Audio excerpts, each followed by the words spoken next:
तो किसी भी रिएक्शन को होने के लिए जो नेट एनर्जी रिक्वायर्ड है वो थ्रेशोल्ड एनर्जी है, और रिएक्टेंट मॉलिक्यूल को जो मिनिमम एनर्जी रिक्वायर्ड है ताकि वो उस बैरियर को ओवरकम कर सकें, वो आपकी एक्टिवेशन एनर्जी है। बोलो। तो अगर रिएक्टेंट, अब सुनो बच्चों, अगर मान लो बैरियर बड़ा है, 12th का बोर्ड का एग्जाम है, तो एनर्जी बैरियर छोटा होगा, तो ज्यादा से ज्यादा स्टूडेंट पास हो जाएंगे, ज्यादा से ज्यादा मॉलिक्यूल्स क्या कर सकते हैं, वो एनर्जी पजेस कर सकते हैं। बोलो बच्चों, अगर मैं एनर्जी बैरियर को छोटा कर दूं तो ज्यादा से ज्यादा स्टूडेंट पास हो जाएंगे ना। पहले बोर्ड के पासिंग मार्क्स 33 हैं, अगर मैं उनको घटा के 20 कर दूं तो इसका मतलब मैंने बैरियर छोटा कर दिया तो ज्यादा से ज्यादा reactant molecule energy wise effective collision कर लेंगे। अगर मान लो मैं बैरियर बहुत बड़ा कर दूं तो बहुत ही कम मॉलिक्यूल उस बैरियर को ओवरकम कर पाएंगे, क्योंकि ये एक्टिवेशन एनर्जी मैंने ज्यादा कर दी। मैं बैरियर जितना बढ़ा दूंगा उतनी एक्टिवेशन एनर्जी ज्यादा रिक्वायर्ड होगी, उतनी मेहनत ज्यादा लगेगी। बोलो बच्चों, उतना बच्चे को ज्यादा मेहनत करनी पड़ेगी। अगर मैं बैरियर को बढ़ा दूंगा तो अब बैरियर बढ़ा दिया तो अब कम स्टूडेंट क्वालिफाई कर पाएंगे, अगर मैं बैरियर को छोटा कर दूंगा तो ज्यादा स्टूडेंट क्वालिफाई कर पाएंगे। बोलो बच्चों, अगर मैं बोर्ड के पासिंग मार्क्स को 33 से 20 कर दूं तो ज्यादा बच्चे पास हो जाएंगे, अगर मैं बोर्ड के 33 मार्क्स को बढ़ाकर 60 कर दूं तो कम बच्चे पास हो पाएंगे, क्योंकि मैं एनर्जी बैरियर जितना ज्यादा बढ़ाऊंगा उतनी ज्यादा एक्टिवेशन एनर्जी रिक्वायर्ड होगी, जितनी ज्यादा एक्टिवेशन एनर्जी रिक्वायर्ड होगी उसका मतलब उतनी ज्यादा उन्हें मेहनत करनी पड़ेगी उस बैरियर को ओवरकम करने के लिए, तो उतने इफेक्टिव कोलिजन होने के चांस कम हो जाएगा। जितना बैरियर बढ़ा दोगे उतने इफेक्टिव कोलिजन होने के चांसेस कम हो जाएंगे, जितना बैरियर छोटा कर दोगे उतने इफेक्टिव कोलिजन होने के चांसेस बढ़ जाएंगे एनर्जी वाइज। बोलो।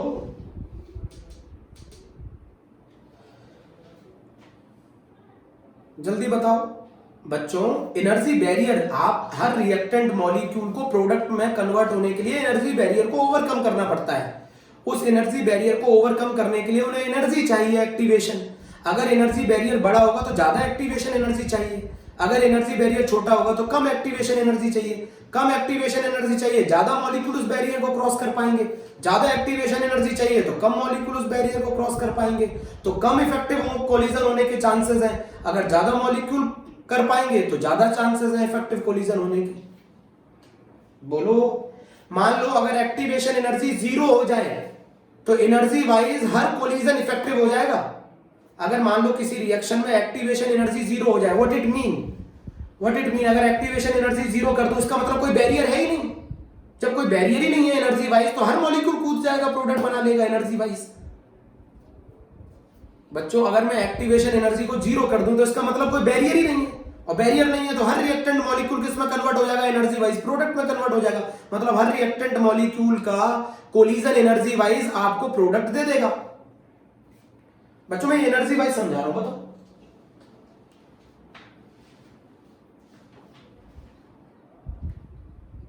जल्दी बोलो, साइन डॉली बोलो।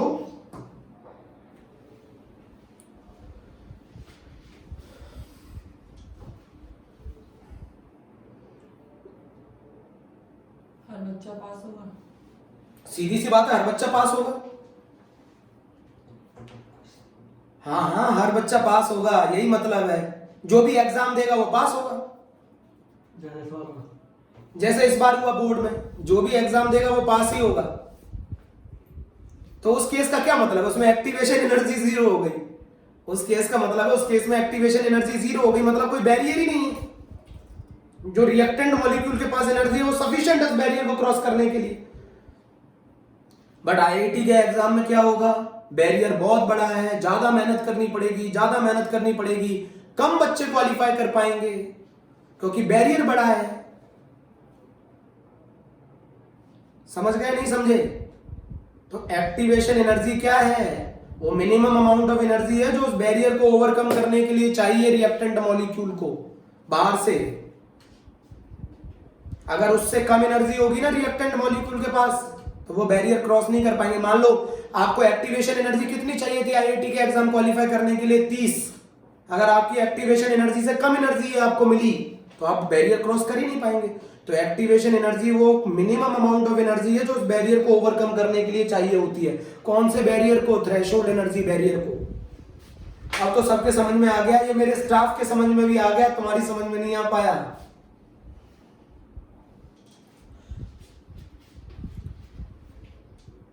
बैरियर का मतलब समझते हो ना, एग्जाम। आईआईटी तुम्हें ऐसे ही एडमिशन दे देता है क्या? नहीं देता ना। पढ़ाई करते हो, मेहनत करते हो, उसके बाद एक बैरियर ओवरकम करना पड़ता है जिसको हम लोग एग्जाम कहते हैं। उस बैरियर को ओवरकम करने के लिए मेहनत करनी पड़ती है, और जो मेहनत करनी पड़ती है वही कहलाती है एक्टिवेशन एनर्जी। और तुम्हारी एक्टिवेशन एनर्जी हो गई है कम, तुम नहीं कर पा रहे हो बैरियर क्रॉस, प्रोडक्ट में कन्वर्ट नहीं हो पा रहे हो। मुझे गुस्सा और दिला रहे हो। मैं मालूम नहीं रक्षाबंधन आ रहा है कि तुम्हारा, बताओ, सबका दिमाग बंद हो गया, बिल्कुल शट डाउन।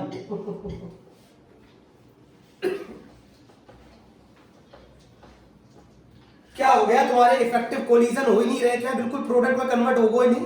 बोलो।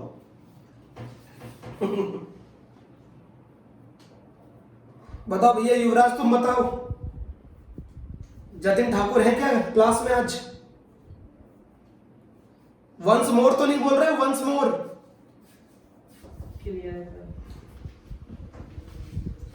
अरे बेवकूफो, चलो अब मैं एनर्जी का ये कर्व समझा रहा हूं, इधर देखो।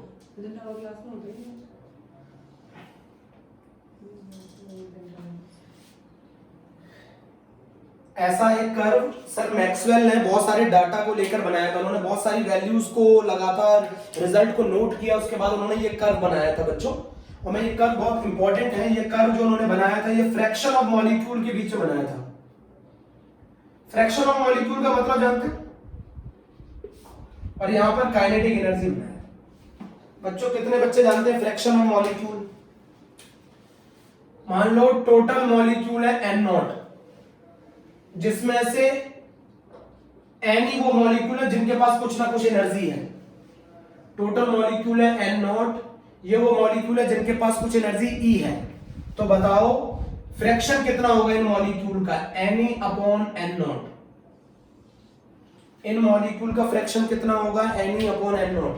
फ्रैक्शन का मतलब होता है किसी भी चीज को एक में से बताना। अच्छा ये बताओ, 100 में से 20 बच्चे ऐसे हैं जो 25 नंबर लेकर आए। 100 में से 20 बच्चे ऐसे हैं जो 25 नंबर लेके आए, तो बताओ इनका फ्रैक्शन कितना होगा? ये सब मैथ्स पढ़ते हैं, अभी बताएंगे, देखना।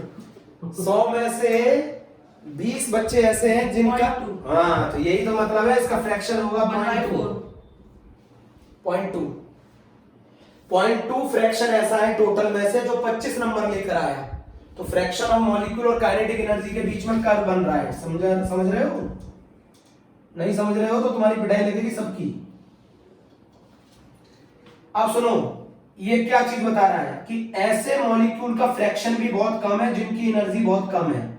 ऐसे मॉलिक्यूल का फ्रैक्शन भी कम है जिनकी एनर्जी बहुत ज्यादा है। ये वाली एनर्जी शो करने वाले मॉलिक्यूल का फ्रैक्शन सबसे ज्यादा है। इस वाली एनर्जी को शो करने वाले मॉलिक्यूल का फ्रैक्शन सबसे ज्यादा है। तो इस वाली एनर्जी को बोला जाएगा मोस्ट प्रोबेबल काइनेटिक एनर्जी। अरे बेवकूफो, पूरे बच्चों में से सबसे ज्यादा नंबर, मान लो ये बताओ, 100 में से 50 बच्चे ऐसे थे जो 30 नंबर लेके आए। 100 में से 10 बच्चे ऐसे थे जो 40 नंबर लेकर आए। 100 में से 10 बच्चे ऐसे थे जो 50 नंबर लेके आए। तो बताओ सबसे ज्यादा फ्रैक्शन कौन से नंबर का फ्रैक्शन सबसे ज्यादा है? जल्दी बताओ, मेरी बात समझो। 30, हाँ बिल्कुल सही। ये वाली एनर्जी सबसे ज्यादा मॉलिक्यूल्स के फ्रैक्शन के द्वारा शो की जाती है। वाई एक्सिस पर फ्रैक्शन लिया गया है, एक्स एक्सिस पर हम लोगों ने क्या लिया है? Kinetic energy. मान लो बच्चों, सुनो इधर बहुत ध्यान से मेरी बात सुनना, ये एक्टिवेशन एनर्जी है। मान लो ये वो फ्रैक्शन ऑफ मॉलिक्यूल है जो एनर्जी वाइज इफेक्टिव कोलिजन करेंगे। नहीं समझे? ये वो मॉलिक्यूल का फ्रैक्शन है, ये वो मॉलिक्यूल का फ्रैक्शन है। बच्चों बहुत ध्यान से सुनना मेरी बात। ये वो मॉलिक्यूल का फ्रैक्शन है जिनकी एनर्जी एक्टिवेशन एनर्जी से ज्यादा है या उसके बराबर है। ये वो मॉलिक्यूल है जिनका, ये वो फ्रैक्शन ऑफ मॉलिक्यूल है जिनकी एनर्जी एक्टिवेशन एनर्जी से ज्यादा है या उसके बराबर है। ये वो फ्रैक्शन ऑफ मॉलिक्यूल है जो इफेक्टिव कोलिजन कर सकते हैं एनर्जी वाइज। जरा मुझे बता दो जल्दी से, ये वो फ्रैक्शन ऑफ मॉलिक्यूल है जो इफेक्टिव कोलिजन करेंगे। बच्चों ये बताओ इस कर्व का टोटल एरिया कितना होगा? Total area of the curve, total area of the curve is 1। बच्चों total area of the curve 1, fraction में टोटल कितना होता है? 1 होता है बच्चों, परसेंटेज में टोटल 100 होता है। ये एक्टिवेशन एनर्जी है। उन सर मैक्सवेल और बोल्ट्जमैन ने कर्व बनाया था, उन्होंने बोला सिर्फ इतने फ्रैक्शन ऑफ मॉलिक्यूल ऐसे हैं जिनके पास एनर्जी एक्टिवेशन एनर्जी से ज्यादा है या उसके बराबर है। तो यही वो फ्रैक्शन ऑफ मॉलिक्यूल है एनर्जी वाइज जो इफेक्टिव कोलिजन कर सकते हैं। इसी को बताया गया था, इसी को सर बोल्ट्जमैन ने कहा था e की पावर माइनस EA/RT। इसी को बोला गया था बच्चों e की पावर माइनस EA/RT। e की पावर माइनस EA/RT का मतलब समझे? ये वो फ्रैक्शन ऑफ मॉलिक्यूल है बच्चों जिनकी एनर्जी एक्टिवेशन एनर्जी से ज्यादा है। ये वो फ्रैक्शन ऑफ मॉलिक्यूल है जो एनर्जी वाइज इफेक्टिव कोलिजन करेंगे। ये वो फ्रैक्शन ऑफ मॉलिक्यूल है जो हमें प्रोडक्ट दे सकते हैं एनर्जी वाइज अगर इनकी ओरिएंटेशन प्रॉपर है। प्यारे बच्चों चेक करो, fraction of molecule versus kinetic energy का कर्व बना रहे हैं बच्चों। अगर मैं ये वो फ्रैक्शन ऑफ मॉलिक्यूल है जिनकी एनर्जी एक्टिवेशन एनर्जी से ज्यादा है, the fraction of molecule whose energy is greater than activation energy, the fraction of molecule whose energy is greater than activation energy.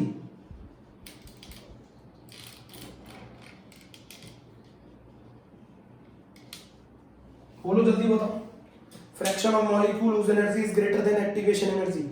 बच्चों ये जो ग्राफ हम बना रहे हैं ये टी टेम्परेचर पर है, टी टेम्परेचर पे। Total area of the curve 1 है बच्चों, जल्दी बताओ, जल्दी मुझे जल्दी से समझाओ। मुझे लग रहा है, उम्मीद लग रही है मुझे आ रहा है। वाई एक्सिस पर fraction of molecule, x axis पर काइनेटिक एनर्जी। सर थोड़ी कम, ऐसे मॉलिक्यूल का फ्रैक्शन भी बहुत कम है जिनकी काइनेटिक एनर्जी बहुत कम है। ऐसे फ्रैक्शन ऑफ मॉलिक्यूल का फ्रैक्शन भी बहुत कम है जिनकी काइनेटिक एनर्जी बहुत ज्यादा है। ये वाली काइनेटिक एनर्जी शो करने वाले मॉलिक्यूल का फ्रैक्शन सबसे ज्यादा है। अब मुझे ये बताओ, जिन मॉलिक्यूल की एक्टिवेशन एनर्जी से ज्यादा एनर्जी है उनका फ्रैक्शन कितना है? इतना है। उनका फ्रैक्शन कितना है बच्चों? इतना है। ये वो मॉलिक्यूल का फ्रैक्शन है जिनकी एनर्जी एक्टिवेशन एनर्जी से ज्यादा एनर्जी है। ये वो मॉलिक्यूल का फ्रैक्शन है बच्चों, ये वो मॉलिक्यूल का फ्रैक्शन है जिनकी एनर्जी एक्टिवेशन एनर्जी से ज्यादा है। बोलो जल्दी से। इस फ्रैक्शन को ही बोलते हैं e की पावर माइनस EA/RT, और यही वो फ्रैक्शन ऑफ मॉलिक्यूल है जो इफेक्टिव कोलिजन करेंगे एनर्जी वाइज। बच्चों ये कर्व एनर्जी वाइज बताता है, एनर्जी वाइज कितने मॉलिक्यूल इफेक्टिव कोलिजन करेंगे, कितने मॉलिक्यूल का फ्रैक्शन इफेक्टिव कोलिजन करेगा बच्चों, यही है वो e की power minus EA/RT। The fraction of molecule which undergo effective collision, the fraction of molecule which undergo effective collision, the fraction of molecule which undergo effective collision। ये वो fraction of molecule है जो effective collision करेंगे बच्चों e की power minus EA/RT। पहुंचो जरा, मुझे बताओ, जल्दी बता दो मुझे जल्दी से।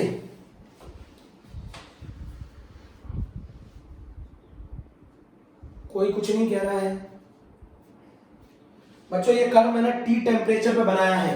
अब सुनो बच्चों, बहुत ध्यान से सुनो। अगर मैं टेम्परेचर 10 डिग्री सेंटीग्रेड बढ़ा दूं, अगर मैं टेम्परेचर बढ़ाऊंगा तो ये कर्व फैल जाएगा ऐसे बच्चों। टेम्परेचर बढ़ाने पर, अच्छा आपने मेहनत ज्यादा करी तो ज्यादा बच्चे पास होंगे।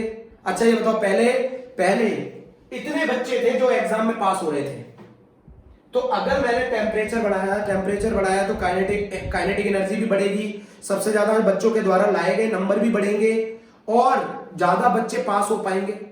बच्चों पहले अगर मान लो 10 बच्चे पास हो रहे थे, तो अगर मैं एनर्जी बढ़ाऊंगा, मैं और मेहनत करूंगा तो अब ज्यादा बच्चे पास होंगे ना। बोलो बच्चों, पहले सिर्फ इतने बच्चे पास हो रहे थे, इतने बच्चों का इफेक्टिव कोलिजन हो रहा था, इतना फ्रैक्शन ऑफ मॉलिक्यूल है विच अंडरगो इफेक्टिव कोलिजन। बट अगर मैं टेम्परेचर बढ़ा दूं तो इतने मॉलिक्यूल और इफेक्टिव कोलिजन करने लगेंगे, इतना फ्रैक्शन ऑफ मॉलिक्यूल और बढ़ जाएगा इफेक्टिव कोलिजन। बोलो बच्चों जल्दी से जल्दी बताओ। ये जो मैंने लिया है, ये वाला जो रेड वाला कर्व लिया है, ये मैंने कितने पे लिया है? T+10 degree centigrade. अच्छा, अगर मैं टेम्परेचर बढ़ा दूंगा तो आप देख रहे हैं मोस्ट ऑफ द मॉलिक्यूल के द्वारा, सबसे ज्यादा मॉलिक्यूल के द्वारा जो काइनेटिक एनर्जी शो की जाएगी वो भी बढ़ जाएगी। बोलो बच्चों। पहले हर बच्चा सबसे ज्यादा बच्चे जो नंबर लेकर आए एग्जाम में वो थे 25। अब हम लोगों ने ज्यादा मेहनत करी तो अब जो सबसे ज्यादा बच्चे नंबर लेके आ रहे हैं वो आ रहे हैं 30। तो जो सबसे ज्यादा मार्क्स बच्चे लेकर आ रहे हैं वो मार्क्स भी बढ़ जाते हैं। बट बच्चों एक चीज याद रखना, कर्व का एरिया सेम होगा, area under the curve always same रहेगा। अब जरा मुझे समझाओ, मुझे बताओ कि आप तक ये बात पहुंच रही है कि नहीं पहुंच रही है। ये कर्व एनसीईआरटी में दे रखा है बच्चों। अगर आप टेम्परेचर बढ़ा दोगे तो इतने मॉलिक्यूल और इफेक्टिव कोलिजन करने लग जाएंगे, इतना फ्रैक्शन ऑफ मॉलिक्यूल और इफेक्टिव कोलिजन करने लग जाएगा। बच्चों ये कर्व ऐसे नहीं बन सकता, मेरी बात समझना, ये कर्व ऐसे नहीं बन सकता। अगर आपने ऐसे करके बना दिया कर्व तो इससे area under the curve change हो जाएगा, और area under the curve change नहीं हो सकता फ्रैक्शन में। इसीलिए अगर टेम्परेचर आप बढ़ा दोगे तो कर्व फैल जाएगा, ब्रॉड हो जाएगा। अगर आप टेम्परेचर बढ़ा दोगे तो कर्व ब्रॉड हो जाएगा, फैल जाएगा। जल्दी बताओ। चलो फिर से समझाता हूं।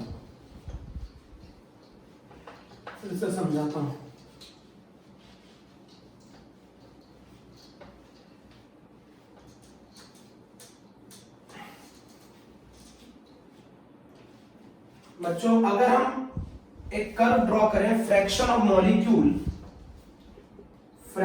मॉलिक्यूल और काइनेटिक एनर्जी के बीच में, तो आप ये समझो ना, मेरी बात समझो आप, और मान लो ये एक्टिवेशन एनर्जी है, तो कितने मॉलिक्यूल के पास एक्टिवेशन एनर्जी से ज्यादा एनर्जी है? कितने फ्रैक्शन ऑफ मॉलिक्यूल के पास? तो इतने फ्रैक्शन ऑफ मॉलिक्यूल के पास जो एनर्जी है वो एक्टिवेशन एनर्जी से ज्यादा है या उसके बराबर है। इसी फ्रैक्शन को हम लोग क्या बोलते हैं? इसी फ्रैक्शन ऑफ मॉलिक्यूल को हम बोलते हैं, सर बोल्ट्जमैन ने बताया था, e⁻⁻⁴ एनर्जी वाइज इतना फ्रैक्शन ऑफ मॉलिक्यूल ही है जो इफेक्टिव कोलिजन करेगा। एनर्जी वाइज इतना फ्रैक्शन ऑफ मॉलिक्यूल ही है जो इफेक्टिव कोलिजन करेंगे। बच्चों ये वाली एनर्जी शो करने वाले सबसे ज्यादा मॉलिक्यूल हैं। इस एनर्जी को बोला जाता है मोस्ट प्रोबेबल काइनेटिक एनर्जी, जब आप टेम्परेचर बढ़ाओगे तो अच्छा ये मान लो ये वो मार्क्स है जो सबसे ज्यादा बच्चे लेकर आते हैं। सबसे ज्यादा बच्चे जो मार्क्स लेकर आते हैं वो ये हैं। अगर आप टेम्परेचर, इसका एरिया अंडर, ये किस पे है? टी टेम्परेचर पे है कर्व, ये टी टेम्परेचर पर है। टेम्परेचर कितना है इस कर्व का? टी। सही है बच्चों। कर्व का एरिया 1 होगा क्योंकि फ्रैक्शन में टोटल एरिया कितना होगा? फ्रैक्शन में टोटल कितना होता है 1। अगर आप टेम्परेचर बढ़ा देंगे तो ये कर्व फैल जाएगा ऐसे। टेम्परेचर बढ़ाने पे ये कर्व फैल जाएगा क्योंकि एरिया अंडर तो कर्व सेम रहना है। तो अब जो अगर आपने एनर्जी बढ़ाई, आपने मेहनत करी, तो जो नंबर आप सबसे ज्यादा बच्चे लेकर आएंगे वो भी बढ़ जाएगा। काइनेटिक एनर्जी बढ़ गई। और ये वाला जो कर्व है वो T+10 डिग्री सेंटीग्रेड पर है। तो 10 डिग्री सेंटीग्रेड पर पहले इतने बच्चे पास हो रहे थे, अब ये एरिया भी पास होगा, ये इतने और पास होंगे एग्जाम में। तो फ्रैक्शन ऑफ इफेक्टिव कोलिजन क्या हो गए? जस्ट डबल हो गए। 10 डिग्री सेंटीग्रेड टेम्परेचर बढ़ाने पर फ्रैक्शन ऑफ इफेक्टिव कोलिजन भी जस्ट डबल हो गई। पहले 10 बच्चों के पास इतनी एनर्जी थी, अब 20 बच्चों के पास इतनी एनर्जी है। तो 10 डिग्री सेंटीग्रेड टेम्परेचर बढ़ाने पर फ्रैक्शन ऑफ इफेक्टिव कोलिजन भी जस्ट डबल हो गए। इसीलिए रेट कांस्टेंट जो होता है वो जस्ट डबल हो जाता है 10 डिग्री सेंटीग्रेड टेम्परेचर बढ़ाने पर। बताओ बच्चों आंसर मिल गया। 10 डिग्री सेंटीग्रेड टेम्परेचर बढ़ाने पर fraction fraction of effective collision, fraction of molecule which undergo effective collision just double, fraction of molecule which undergo effective collision is just double. जरा मुझे बताएं सर, मुझे बताएं एक मिनट के लिए।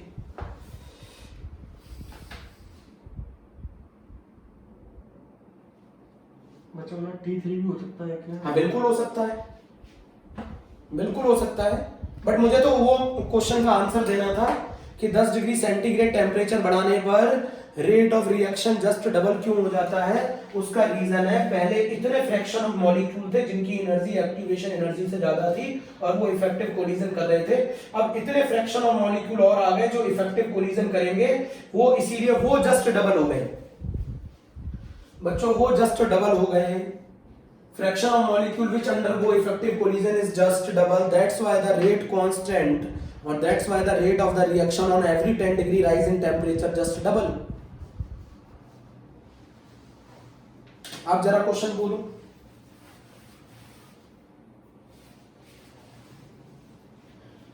बच्चों ये e की power minus E A by R T वो फ्रैक्शन ऑफ मॉलिक्यूल है जो इफेक्टिव कोलिजन करते हैं। e की power minus E A by R T वो फ्रैक्शन ऑफ मॉलिक्यूल है जो इफेक्टिव कोलिजन करते हैं, और ये फ्रैक्शन ऑफ मॉलिक्यूल जो इफेक्टिव कोलिजन करते हैं ये 10 डिग्री सेंटीग्रेड बढ़ाने पर जस्ट डबल हो जाते हैं। इसीलिए 10 डिग्री सेंटीग्रेड टेम्परेचर बढ़ाने पर वो fraction of molecule just double हो जाते हैं जो आपको इफेक्टिव कोलिजन देते हैं, जो आपको प्रोडक्ट देते हैं। इसीलिए 10 डिग्री सेंटीग्रेड टेम्परेचर बढ़ाने पे रेट ऑफ रिएक्शन भी जस्ट डबल हो जाता है। अब बोलो बच्चों प्लीज।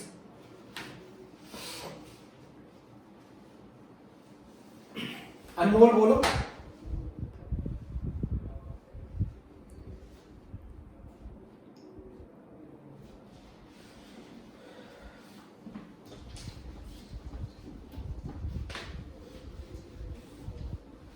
तो कौन सा कोलिजन आपको प्रोडक्ट देता है, कितना फ्रैक्शन ऑफ मॉलिक्यूल, तो रिएक्शन का रेट जो है बच्चों वो किस पे डिपेंड करेगा बच्चों। रिएक्शन का जो रेट है वो प्रोपोर्शनल होगा e की power minus E A by R T. Reaction का जो रेट है वो किसके प्रोपोर्शनल होगा, e की power minus E A by R T. Energy wise यही तो वो फ्रैक्शन ऑफ मॉलिक्यूल है जो आपको प्रोडक्ट देंगे। एनर्जी वाइज यही वो फ्रैक्शन ऑफ मॉलिक्यूल है जो आपको प्रोडक्ट देंगे बच्चों। यही वो फ्रैक्शन ऑफ मॉलिक्यूल है जो अगर इफेक्टिव कोलिजन करेंगे और आपको प्रोडक्ट देंगे। यही वो मॉलिक्यूल का फ्रैक्शन है जो इफेक्टिव कोलिजन करके प्रोडक्ट देता है। तो रेट किसके प्रोपोर्शनल होगा, e की power minus E A by R T. Rate की जगह आप k भी लिख सकते हो, k किसके प्रोपोर्शनल होगा, e की power minus E A by R T के। प्रोपोर्शनलिटी का साइन हटाओ, एक कांस्टेंट आएगा जिसको a बोला जाएगा, a e minus E A by R T. बोलो बच्चों ऐसे आई है ये इक्वेशन। ये जो a है ये आर्हेनियस कांस्टेंट है, ये a जो है ये प्री एक्सपोनेंशियल फैक्टर है,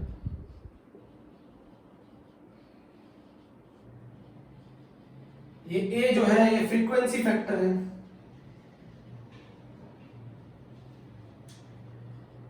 और बच्चों ये a जो है ये ओरिएंटेड कोलिजन है।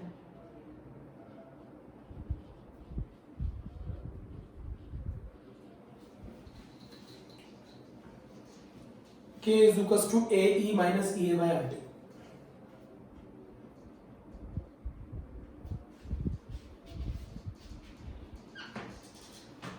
बच्चों इसको एक और तरीके से कर सकते हैं। अच्छा ये चीज बताओ मुझे, एफिशिएंसी क्या होती है। एफिशिएंसी होती है आउटपुट अपॉन इनपुट। एफिशिएंसी होती है आउटपुट अपॉन इनपुट। आउटपुट कितना है k, इनपुट कितना था a, और एफिशिएंसी कितनी है e की power minus E A by R T.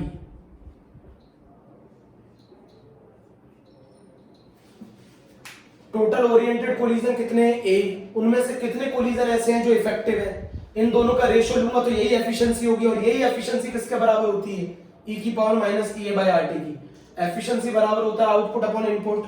Output कितना है k, इनपुट कितना है a, और ये एफिशिएंसी होगी, और यही चीज बराबर होती है e की power minus E A by R T. e की power minus E A by R T यही बताता है कितने फ्रैक्शन ऑफ मॉलिक्यूल हैं जो इफेक्टिव कोलिजन कर सकते हैं टोटल इतने ओरिएंटेड कोलिजन में से। इतने ओरिएंटेड कोलिजन में से इतने कोलिजन इफेक्टिव है, तो आउटपुट अपॉन इनपुट ही तो एफिशिएंसी होगी, और यही एफिशिएंसी होती है e की power minus E A by R T. ये वो फ्रैक्शन ऑफ मॉलिक्यूल है जो एनर्जी वाइज इफेक्टिव कोलिजन करेंगे। आप ऐसे करना चाहो ऐसे कर लो, ऐसे करना चाहो ऐसे कर लो। बच्चों दोनों नोट कर लेना, एफिशिएंसी बराबर होता है आउटपुट अपॉन इनपुट। किसी भी रिएक्शन की जो एफिशिएंसी है वो कैसे डिसाइड करते हैं, कितने बच्चे पढ़े और उनमें से कितने पास हुए, कितने पास हुए डिवाइडेड बाय कितने बच्चे पढ़े, कितने बच्चे पढ़े और कितने बच्चों ने पास हुए वो बताता है। कितने बच्चे पास हुए वो के है, और कितने बच्चे पढ़े थे वो ए है। के बताता है इफेक्टिव कोलिजन को, ए बताता है टोटल ओरिएंटेड कोलिजन्स को, और ईटा बताता है ये एफिशिएंसी को। और ये एफिशिएंसी बराबर होगी ई की power minus E A by R T. ये वो फ्रैक्शन ऑफ मॉलिक्यूल है जिन्होंने इफेक्टिव कोलिजन किया है। बच्चों बोलो,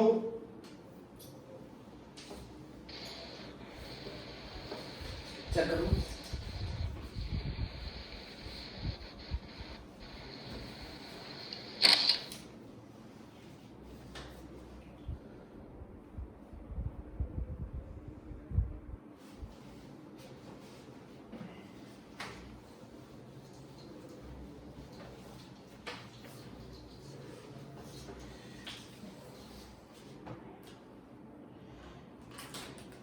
इधर देखो, K is equals to A e minus E A by R T. सबसे पहला कंसेप्ट, टेम्परेचर बढ़ाओगे तो K की वैल्यू बढ़ेगी। कैसे बढ़ेगी समझाता हूं। टेम्परेचर बढ़ाओगे तो ये minus E A by R T का रिजल्ट कम होगा। Minus E A by R T का रिजल्ट अगर कम होगा, माइनस वाला रिजल्ट कम होगा, तो एक्सपोनेंशियल वाला रिजल्ट बढ़ेगा, और एक्सपोनेंशियल वाला रिजल्ट बढ़ेगा तो के की वैल्यू बढ़ेगी। सही है। अगर मैं टेम्परेचर बढ़ाता हूं तो माइनस वाला रिजल्ट कम हो जाएगा, माइनस वाला रिजल्ट कम हो जाएगा तो एक्सपोनेंशियल वाला रिजल्ट बढ़ जाएगा, एक्सपोनेंशियल वाला रिजल्ट बढ़ जाएगा तो के की वैल्यू बढ़ जाएगी। मतलब अगर मैं के और टेम्परेचर के बीच में कर्व बनाऊं तो के और टेम्परेचर के बीच में कर्व इस तरीके का आएगा, एक्सपोनेंशियली इंक्रीज का। के टेम्परेचर के साथ एक्सपोनेंशियली इंक्रीज होता है। ये क्वेश्चन आया था जी एडवांस 2010 में।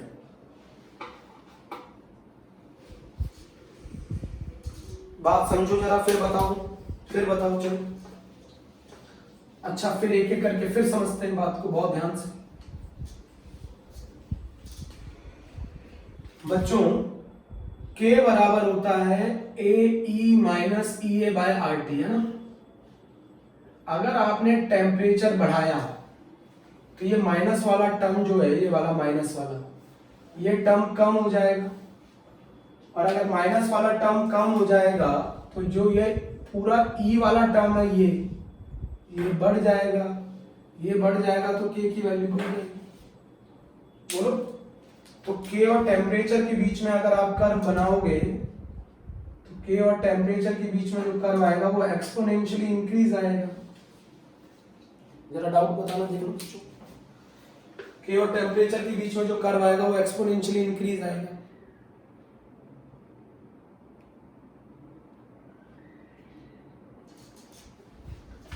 बोलो, चलो फिर नहीं आया, फिर एक और बार।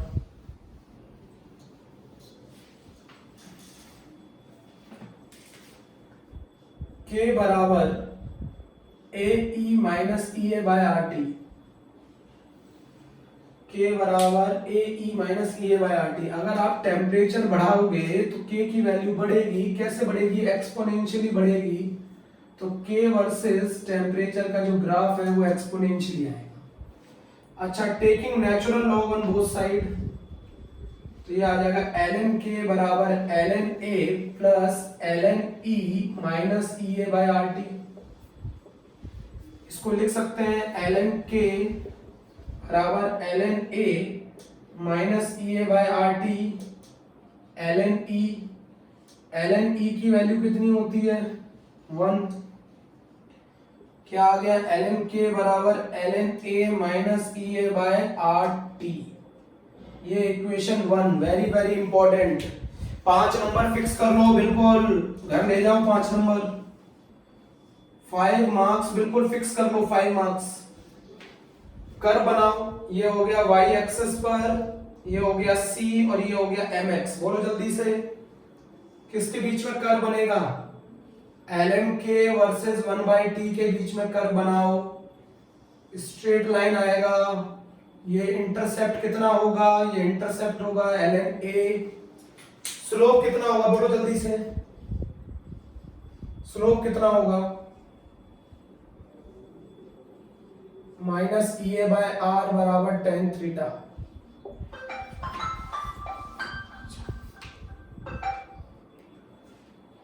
कौन है? बोलो बच्चों, स्लोप बराबर होगा माइनस EA बाय R बराबर tan थीटा। जल्दी बताओ बच्चों, बहुत आसान सी इक्वेशन है। K और टेम्परेचर के बीच का कर्व ये है। Taking natural log on both side, ln K बराबर ln A minus EA by RT ln E की वैल्यू 1 होती है, ln E की वैल्यू 1 होती है, तो ln K बराबर ln A minus EA by RT। y is equal to mx plus c बनाओगे, ये कर्व आएगा। स्लोप बराबर माइनस EA बाय R होगा। R की वैल्यू मैंने सिखाई थी 8.314 जूल पर केल्विन पर मोल। इसको आप कितना रख सकते हैं? 25/3। R की वैल्यू कैलोरी में कितनी लेते हैं? 2 कैलोरी पर मोल पर केल्विन। नोट कर लो बच्चों, नोट करो, नोट कर लो।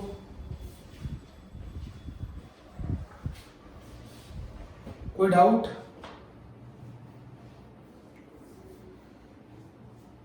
समझ में आया कुछ कर्व?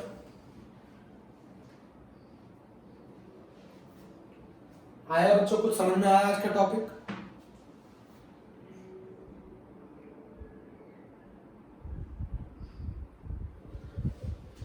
रफ कर दो। स्क्रीनशॉट ले लिया है? स्क्रीनशॉट ले लिया?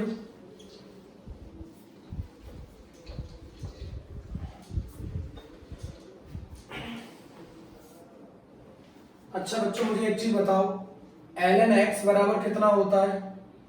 2.303 log x होता है ना, जानते हैं सारे बच्चे।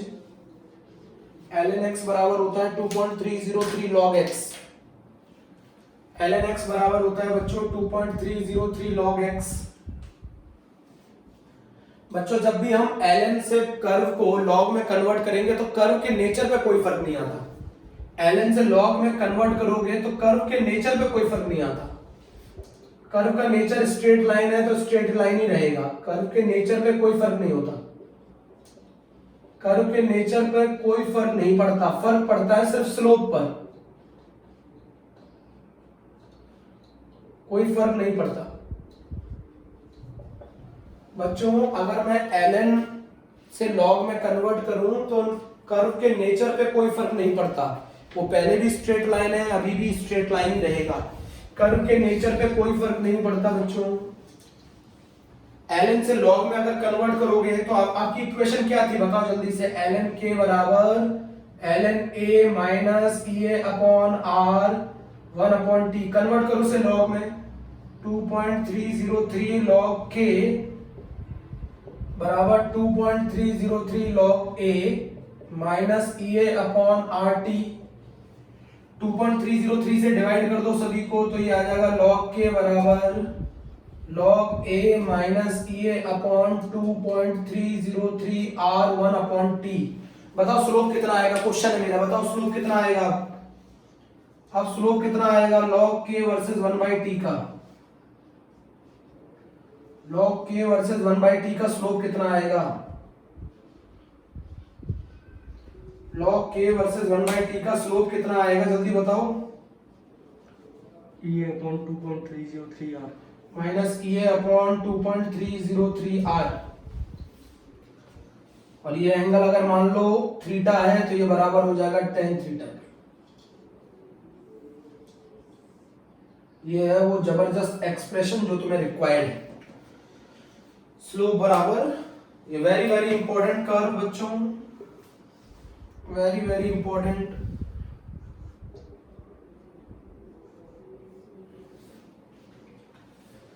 Very very important. कैसे आया? सब समझ में आया? अंडरलाइन कर लो दो इक्वेशंस को, अंडरलाइन कर लो दो इक्वेशंस को। एक इसको अंडरलाइन कर लो, एक लॉग वाले को अंडरलाइन कर लो, 2 ग्राफ अंडरलाइन, 3 ग्राफ अंडरलाइन कर लो। ठीक है, ओके बच्चों, आज का टॉपिक कंप्लीट, इतना करना था आज।